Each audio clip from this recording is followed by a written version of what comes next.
গ্রামে একটা অনুষ্ঠান চলছিল 24 প্রহর, প্রতি বছরই হয়, এবছরও হচ্ছিল। সুন্দর 4 দিন পেরিয়ে গেল, লাস্টের দিনে ধুলোট চলছিল। সেই ধুলোটে একটা ছোট্ট বিষয় নিয়ে আমাদের ছেলেরা ছিল ওখানে দাঁড়িয়ে, একটা আক্রোশ ছিল, সুযোগ পেয়ে ওর দিকে অ্যাটাক করে। আমার কাছে খবর আছে, ফোন আসে, আমি ফোনের সঙ্গে সঙ্গে স্পটে পৌঁছাই। আমি জিজ্ঞেস করতে যাই যে কী হয়েছে ব্যাপারটা, সেটা জিজ্ঞেস করার সাথে সাথে ওকে মারধর চলছিল, আমি ওকে বাঁচাইতে যাই। আমার সঙ্গে কোনো কথা হয়নি, আমাকে টানা হেঁচড়া করে আমার জামা টামা সব ছিঁড়ে যায়। ওকে বাঁচাইতে গিয়ে ওর মাথা ফেটে রক্ত পড়ছিল, সেই রক্ত আমার গায়ে লেগে আছে এখনো। তো এইরকম একটা পরিস্থিতি। কয়জন আহত হয়েছে? হসপিটালে ভর্তি আছে। কয়জন আহত হয়েছে? আহত একজন হয়েছে, আমার খানিকাতে লেগেছে। আহত একজন মাথাতে ইটে করে পাথরে করে মাথাতে ঠুকে দিয়েছে। কারা ঠুকেছে? ওটা তৃণমূলের যারা রানিং এখন মেম্বার আছে এবং জেলা পরিষদের মেম্বার আছে, সেটা কুনুরিতে আমাদের গ্রামে। তাদের কিছু লোক, তাদের বাড়ির লোকেরা, তার কাকা বাবা। মারধরের কারণটা কি মূলত? মারধরের মূলত কারণ কিছুই নাই, গ্রামে অনুষ্ঠান চলছে, অনুষ্ঠান চলাকালীন ছোটোখাটো একটা উচ্ছৃঙ্খল হয়, সেটা কোনো বিষয় নয়। ওটা মৌখিকভাবেই ওটা মিটে যায়। যেহেতু আমরা বিজেপির সক্রিয় কর্মী বলে আমরা সক্রিয় কর্মী বলে আমাদেরকে একটা আলাদাভাবে অ্যাটাক হয়। টার্গেট আমরা ছিলাম আগে থেকেই, সেটা আমরা জানতামও যে আমরা বিজেপি করছি, আমাদেরকে অনেকবার হুমকি টুমকি দেয়। তাতে আমরা ওদেরকে প্রতিক্রিয়া কিছু দিই না, আমরা চুপচাপই থাকি। এখন সুযোগ পেয়ে অ্যাটাক করেছে। যে আহত হয়েছে তার কি নাম? নাম বুদ্ধদেব বাগদি। কি বিজেপির কোনো সক্রিয় কোনো পদে আছে? পদে নাই, ও বিজেপির একটা সক্রিয় কর্মী। আপনার নাম? আমার নাম সজল বাগদি। আপনার কি থানায় অভিযোগ করেছেন ওদের নামে?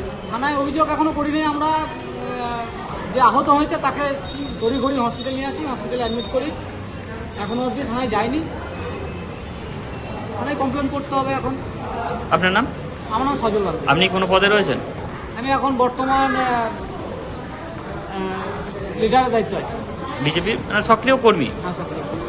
মানে কোনো পদ? এসি মোর্চার মণ্ডল সভাপতি ছিল। আমাদের কুনুরি গ্রামে হরিনাম সংকীর্তন চলছিল, তো আজকে তার অন্তিম দিন, মানে ধুলোট ছিল। তো ধুলোটে একটু বাজনাপাতি করে সব নাচানাচি করছিল। তো হঠাৎ একটা ছেলে ড্রিঙ্ক করে যেখানে খাওয়া দাওয়া চলছিল সেখানে এসে উচ্ছৃঙ্খল আচরণ করায়। মানে আমার বাবা ওখানে উপস্থিত ছিল, বাবা ভাই সবাই ছিল। তো ওরা মানে কিছুটা উচ্ছৃঙ্খল পরিস্থিতি তৈরি হয়, কিন্তু সামাল দেয় আর কি। তাদেরকে দুপক্ষকেই সরিয়ে, এবার মদ্যপ অবস্থায় তারা তো আর জ্ঞানে ছিল না, তো যাই হোক তাদেরকে সরিয়ে ওখানকার ঝামেলা ওখানেই মিটে যায়। আমি প্রথমে ঝামেলা দেখে থানাতে ফোন করি, তো থানাতে যাওয়ার জন্য। তো দেখলাম যে পরিস্থিতি ঠিক হয়ে গেছে, বেশ ঠিক আছে, থানা যাওয়ার নিষেধ করে দিই, স্যার আর আসতে হবে না, মিটে গেছে। হঠাৎ ওখানে থাকতে থাকতে আমার বাড়ি থেকে ফোন যায় যে তুই কোথায় আছিস? বললো এখানে আছি। বলছে বাড়িতে সব এসছে, মানে যে ছেলেটাকে বাবা সরিয়ে দিয়েছিল সে কিন্তু আমার বাবার বাড়ির পাশেই, আমার গ্রামেই বাবার বাড়ি, তো পাশের বাড়ির ছেলে। সে বাড়িতে এসে, সে একজন বিজেপির কর্মী, তো বিজেপির কর্মী বলে সে তার বিজেপির যত ছেলে আছে তাদেরকে লাঠি হাতে কাস্তে হাতে সবাইকে নিয়ে এসে আমার বাড়িতে এসে বলে তোদেরকে মারবো, তোদেরকে বাড়িতে থাকতে দেবো না, কোথায় আছিস, কে কোথায় আছিস, বেরো, এইভাবে। হ্যাঁ, 4 তারিখের পর তোদেরকে দেখে নেবো, এইভাবে থ্রেট দিতে থাকে। হঠাৎ আমার তখনই সেই মুহূর্তে আমার মা ফোন করে আমাকে যে এখানে আয়। তো এসে দেখি এই পরিস্থিতি। আমার বাবাও সেই মুহূর্তে এসে ওদের শিকার হয় যে লাঠির বাড়ি আমার বাবার মাথাতে পড়ে, আমার বোনের গায়ে হাত দেয়। আমার বোনের ছেলে ছিল বাচ্চা, কেউ ছাড়েনি। কে আহত হয়েছে?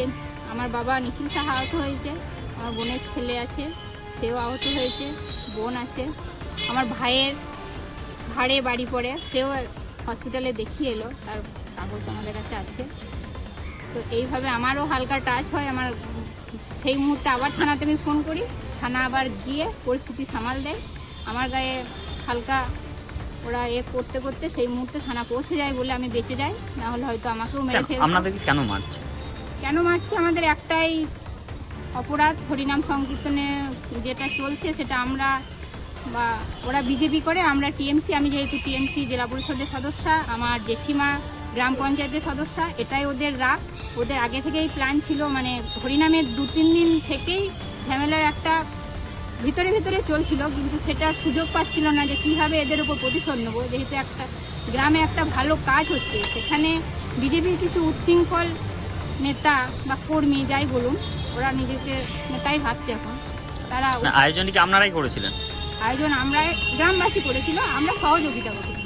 এবং আর ওনারা কী করছেন, সহযোগিতা না করে সেটা কীভাবে ভঙ্গ করা যায় সেই চেষ্টা কিন্তু ওনারা 4 দিন ধরে চালিয়েই যাচ্ছিলেন গুপ্তভাবে। কিন্তু সেটা প্রকাশ্যে ধুলোটের দিনে হলো। 4 দিন করতে পারেনি, যেহেতু গ্রামবাসী সবাই একসাথে ছিল বা অনুষ্ঠানটা কোনো রকম পার করা গেল। কিন্তু আজকে শেষ মুহূর্তটা আর আমরা আটকাতে পারলাম না। ওদের আগে থেকে প্ল্যান ছিল যে একটা ঝামেলা করব। এবং আমি যেহেতু জেলা পরিষদের সদস্য, আমার জেঠিমা যেহেতু টিএমসি গ্রাম পঞ্চায়েতের সদস্য, সেই হিসাবে আমার বাড়িতে, আমার জেঠু বাড়িতে। আপনার নাম? আমার নাম পিকি সাহা, আমি জেলা পরিষদ সদস্য। সাঁইচাল কুমুদিতে একটা মর্মান্তিক ঘটনা ঘটেছে।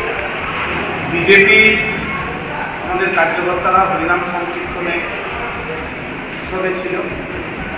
তৃণমূলের হারমাত বাহিনীরা তাদের উপর আক্রমণ করে, তারা এখন বর্তমানে চিকিৎসাধীন। কারণ কুমুদি গ্রামে যেভাবে বিজেপি ভোট হয়েছে, তৃণমূলের ওখানে জেলা পরিষদের যে সদস্যা, তাদের নেতৃত্বে 8-10 জন তৃণমূলের হারমাত বাহিনী অত্যাচার করে। তাই এই অত্যাচার বন্ধ হবে। 4 তারিখে এই অত্যাচার শেষ হবে। জনতা জনার্দন সাঁইচাল বিধানসভায় ভারতীয় জনতা পার্টিকে আশীর্বাদ দেবে।